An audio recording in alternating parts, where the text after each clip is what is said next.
અચાનક કેમ જવું પડ્યું માળનાથ? તો આજે તો ભાઈ આપણે અચાનક જવાનું હતું માળનાથ. કેમ જવાનું થયું આખો વિડીયો જોયો એટલે ખબર પડી જ જશે.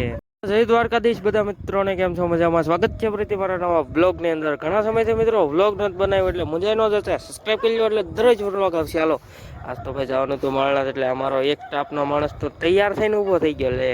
અને બીજી બાજુ બે આવાજ આવતા હતા, હળું હળું હળું હળું. પછી તો હું મને બેહાડી દીધો વોઇસમાં, કેમ કે ભાઈ આપણે તમને હું એમ લાગ્યું કે એમ 3 જ જઈએ? નાના એમ 6 જણા જ આવી છે. પછી તો હું ભાઈ એક્ટિવા હાંકી ના રસ્તામાં કઈ ન કેવું પડે, એકદમ ચોખ્ખા રસ્તા ને ભાઈ જંગલ વિસ્તાર છે એટલે કઈ મજા જ અલગ આવે. ફાઇનલી મિત્રો પહોંચી ગયા આપણે માળનાથ. અને માળનાથ એવી ભાઈ આનંદ થયો કે હા હા હા હા હા. કરી લીધા મહાદેવના દર્શન ને તમે પણ કોમેન્ટમાં લખી નાખજો હર હર મહાદેવ, કેમ કે શ્રાવણ મહિનો હાલે છે અને આપણે પહોંચી ગયા ભાઈ મહાદેવના દર્શન કરવા. ભાઈ તમે માળનાથ આવો એટલે આવો, તમને કંઈક કૂવો કે કોટ જોવા મળશે. તમે જોઈ કે નહીં જરાક કમેન્ટ કરજો. ને આ બાજુ અમારી ટીમ જો ભાઈ.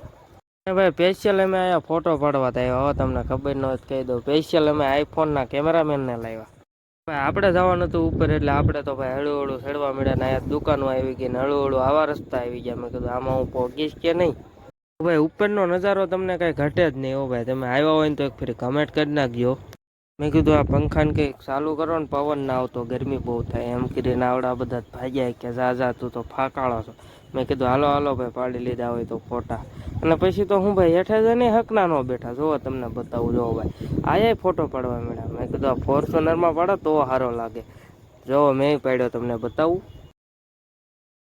ડાયરેક્ટ ભાઈ આવે કાળિયા બીડમાં મેલડીમાના દર્શન કરવાનું. મેલડીમાના દર્શન કરીને જવાનું હતું ભાઈ આપણે હોટલે, કેમ કે 2 વાગ્યાનો ટાઈમ છે એટલે હોટલે તો પહોંચવું જ પડે. વ્લોગ ગમે તો લાઈક શેર સબસ્ક્રાઈબ કરવાનું ભૂલતા નહીં.